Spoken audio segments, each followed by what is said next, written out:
Groovy, dude.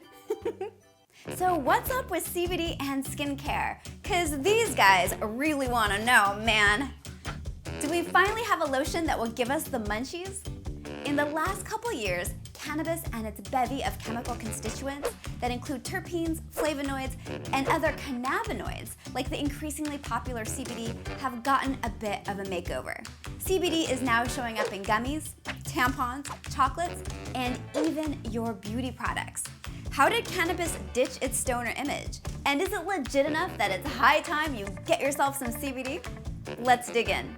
CBD is short for cannabidiol. It's a member of the cannabinoid family, a diverse group of about 113 chemicals present in the cannabis plant. They're known for their effects on the mind and the body. To the disappointment of many, CBD won't get you high like its more well-known cousin, THC. Although both have the same exact molecular formula, 21 carbon atoms, 30 hydrogen atoms, and 2 oxygen atoms, a slight structural difference in how the atoms are arranged accounts for the different effects on the body. CBD contains a hydroxyl group, whereas THC contains a ring. This means they bind to different receptors and yield different effects. Okay, that's great, but cannabis contains both THC and CBD, right? So why haven't the police thrown your butt in the pokey for using your CBD-infused skincare cream? Well, because not all cannabis is created equal. There are different varieties with different usages and chemical compositions.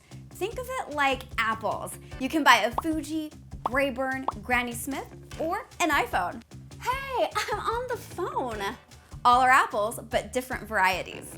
Hemp is a variety or cultivar of cannabis. Yes, that's the same one that produces marijuana. But in the US, hemp comes with a legal definition. It can have no more than 0.3% THC, which is why hemp-derived CBD products have exploded in beauty. And maybe why you're not behind bars. With the low THC content, the fuzz just aren't interested in your skincare cream. Now we get to the question, is it legit? I mean, I'm not saying Snoop's youthful appearance is because of weed, but you gotta admit, the D.O.G.G. has some great skin.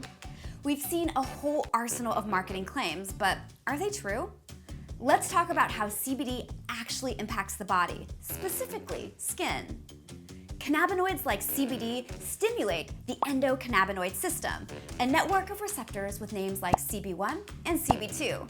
They're found throughout the body in places like the heart, liver, pancreas, reproductive system, and even skin. So why do we have these receptors in our body? Because, surprise, we make our own internal version of cannabinoids with names like anandamide and AG2. They call them endocannabinoids, and they participate in numerous essential biological processes like pain, inflammation, and immune function. If you've ever experienced a runner's high, then you've experienced the effects of anandamide. The prefix ananda literally means bliss in Sanskrit because of its euphoric effects. Okay, this is where it gets even crazier. CBD, a cannabinoid that comes from plants, can mimic the endocannabinoids we produce by fitting into the same receptors. The difference is, when a person gets CBD from hemp, we get a big old dose of molecules, compared to the smaller amount our bodies are able to produce. This ends up flooding our ECS receptors, which can produce stronger and longer lasting effects. Cannabinoids can block or activate signals being sent from a receptor to the brain. Different cannabinoids like THC, CBG, and CBC can have their own specific effects. For example, CBD can block or dull the signals to the nerves, sort of like lowering loud audio on the radio through volume control. And here's something really trippy. Cannabinoids can also have effects on receptors outside the endocannabinoid system, like in TRP channels. This is a group of sensory proteins which mediate heat, cold, itch, pressure, and a biggie, pain. As an example, cannabinoids like CBD can activate TRPV1, also known as the capsaicin receptor. That's the one that makes your lips burn when you're eating a ghost pepper. So with the influence it can potentially exert on the body, it's no wonder people are getting really excited about its usage in beauty.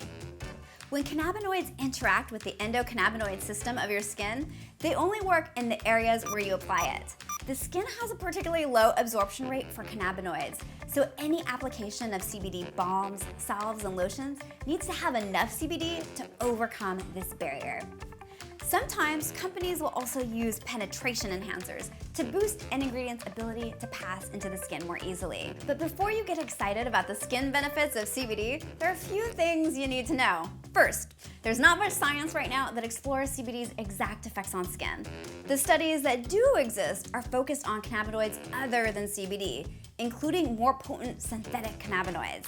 Second, tests are mostly conducted on lab animals or cells in a lab, with results that don't necessarily translate to people. And lastly, when they do include humans, the studies are often small, single-blind, and have no control group. So you can see that a lot of work remains to be done, and most of the scientific papers out there are pretty upfront about that. Even if CBD has a skin benefit for us, many cosmetic products may not have enough for it to matter. A study in 2017 looked at 84 products containing CBD and found that 70% were mislabeled. I mean, it's sort of hard to make an informed decision if the labels are just plain wrong. Aside from a cannabis-derived drug named Epidiolex, the FDA hasn't even approved any medical uses of CBD. We don't know how much is appropriate to treat certain conditions, and there are still a bunch of questions about quality control. Also, a CBD cosmetic can't claim to treat anything. Cosmetics have their own legal definition, and the FDA has already delivered the smackdown on 22 companies that have made misleading medical claims. The amount of harm your CBD skin cream is going to cause is likely very low. So I'm not saying don't use it, just have realistic expectations and keep an eye out for products that make promises they can't deliver. We still have a lot to learn about cumulative long-term effects. What happens if you eat food with CBD in it, use CBD-infused skin cream, and supplement all in the same day? What if you use these products daily for a month, or even a year? These questions still remain unanswered. What about you? Using anything that contains CBD? If so, I'd love to hear from you, because in the next video, we're gonna talk about how to avoid some common pitfalls with CBD skincare and explore some products that I'd try myself.